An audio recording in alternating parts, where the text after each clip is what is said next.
Right, we now move on to measurement techniques, different ways we can measure things.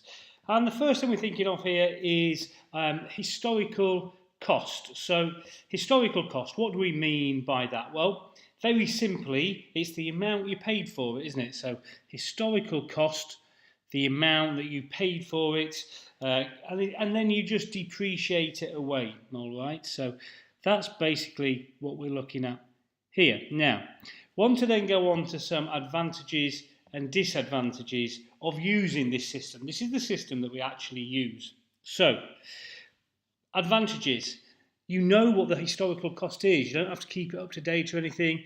It's known, and therefore it can be checked to an invoice. It's verifiable. And so also, it's very stable, your accounts. You don't have to keep them up to date, so they're not volatile. So known, verifiable and stable are three advantages, three of the main reasons why we use historical cost accounting.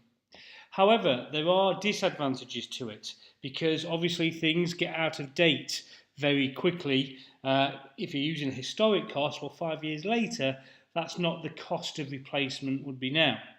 Now, because the price of things tends to go up, then your depreciation is based on your historic figures. So your depreciation, you could argue, would actually be a little bit low as well. And because of that, then your profits will be shown to be a little bit high.